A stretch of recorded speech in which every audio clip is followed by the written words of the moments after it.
అంటున్నారని వచ్చేసామండి. ఇక రాజమండ్రి పై నుంచి రైలు కింద నుంచి లండన్ నుంచి లడికిన రాత్రి వచ్చేసానండి. నేను వస్తా దొరగారు మీ కోరికని గుమ్మడికాయంత బంగారాన్ని తీసుకొస్తుంటే కుక్క ముట్టుకోకుండా కుక్క తోక ముట్టుకుంది విజయవాడ బస్ స్టాండ్.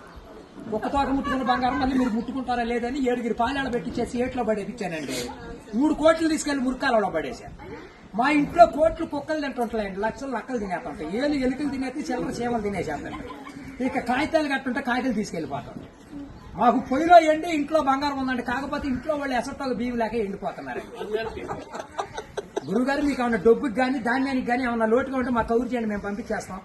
మా అడ్రస్ మండలం మధ్య యాగారం, దాని పక్కనే ఉండదండి, మల్లెడికి పక్కన పిల్లడికి మా ఊరు. దానికి మా అడ్రస్ కి సాయంకాలం ఉత్తరం రాసేసి పోస్ట్ లో ఇంకొక పొయ్యిలో వేసేయండి. మీరు పరిగెత్తుకుంటూ వచ్చేసి పంటకాల ఒక 10ంటికి నుంచోండి, నేను 3ంటికి మురికాలలోకి అందించేస్తా డబ్బు. పగిలిపోయిన వాడి మీద వచ్చేస్తుంది 10 కోట్లు మరి డబ్బు. అక్కడ బుట్టతో తీసి తట్ట మీద ఆరబెట్టుకోండి. అప్పుడు నేను చదువులో కాడ బాగా పాస్ అయ్యామండి. నేను చదువు సంకల వరకు చదివానండి, గుడుంతాలు గుండెల దాకా వచ్చేసి పాఠాలు పాదాల వరకు వచ్చేస్తే ఇంగ్లీష్ ఈదులు అమ్మడ పరిగెట్టేసి చదువు ఎక్కువైపోయి అబ్బాయి గారి సంతకం పెడతాం మర్చిపోయాను. సోనియా గాంధీ గారి దగ్గరికి వెళ్ళి ఉద్యోగం అడిగానండి. రాత్రి రాజీవ్ గాంధీ గారు రాసిచ్చారు ఈ ఊళ్ళో ఉద్యోగం. ఎక్కడైతే సంతకాలు చేసే పని ఉండదు. ఈ ఊళ్ళో ఉద్యోగం రాసాక ఒక పని దొరికిందండి. ఈ మధ్యన ముసలి అంతా ఉండకూడదని పొద్దున్న మా డిపార్ట్మెంట్కి ఆర్డర్ వచ్చింది. ముసలి ఉన్న కాడి నుంచి అత్తాకోడళ్ళు పోట్లాడుకుంటున్నారు. అత్తలు అడుగులో పడిపోతుంది, కోళ్ళు వచ్చి గొంతులో పడిపోతుంది, మంచం ఎక్కేస్తుంటే అన్ని అడుగు మీద కూర్చోండి. అందుకని ముసలి అంటారు తీసుకెళ్లి మెగాస్టార్ చిరంజీవి గారి దగ్గర చేర్పిస్తున్నాం. గురువు గారు దసరా పండుగ రోజున మా ఊళ్ళో ఏప్రాల్ పందాలు వేపిస్తున్నాను. నాపరాళ్ళ మీద ఏప్రాల్ పోట్లాడుకుంటే నాపరాళ్ళు ఇప్పుడు సమరాత్రి గారు వెళ్ళి సౌండ్ చేస్తుంటే, మునసూపు గారు వెళ్ళి ముడేస్తుంటే, కర్ణం గారు వెళ్ళి కాగితాలు రాస్తుంటే, ప్రెసిడెంట్ గారు వెళ్ళి పెళ్లి చేసేస్తున్నారు. ఇప్పుడు ఆ పెళ్లి భోజనాలకు ఎక్కించుకురమ్మని మా ఇయ్యంకుల వారు ఊపిలేని విమానాన్ని పంపించారండి. విమానానికి ఊరు చివరికి వచ్చాక ఊపి ఎక్కిపోయిపోయి కృష్ణానదిలో పడిపోయింది. నేను వచ్చి మీ బాజార్లో పడిపోయింది. ఇవాళ సార్జీకి మీరు 500-600 ఇచ్చారంటే సార్జీ డబ్బులు పెట్టుకుని వెళ్ళి కాకినాడ వెళ్ళి కాఫీ తాగి అక్కడ మీ పేరు పేపర్లు వేసేస్తారు. ఈసారి గారు ఇప్పుడు రాబోయే కాలానికి కాబోయే సీఎం గారు మీ పేరు పేపర్లో వేపించేస్తానండి. ఈనాడు పేపర్లో వేపించానంటే ఆంధ్ర జ్యోతులు అక్షరాలు లేకోకుండా వచ్చేస్తాను. చదువుకున్నోడు చదువుకోవచ్చు, చదువులేనోడు చదువు.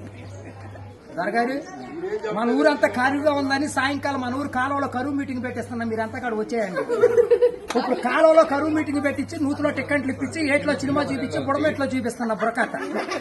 అక్కడ నీటి మీద తామరాకులు వేసి తామరాకుల మీద కుర్చీలు వేసి కుర్చీల మీద కూర్చోబెట్టించి మనిషికి 50,000 లోన్ ఇప్పించారు. 50,000 లోన్ దొరగారు ఇప్పుడు మాకు 7 అంతస్తుల మేడ, 25 పాడిగేదలు, 10 మంది పాలేళ్లు, 7 దున్నపోతులు ఉంటాయండి మా ఇంట్లో. పొద్దున్నే లెగితే పాడిగేదలు పాలన్నీ పిండేసి పాలేళ్ళ పోసేస్తాం. దున్నపోతుల పాలు మా ఇంట్లో వాళ్ళకి ఎగజూరే కానీ ఎగజూరు ఉండదు. గురువు గారు మాకు వ్యవసాయం తక్కువ ఉందనుకున్నారా? ఏట్లో 700 ఎకరాలు మాదేనండి. సముద్రంలో సగం ఆట ఉంది.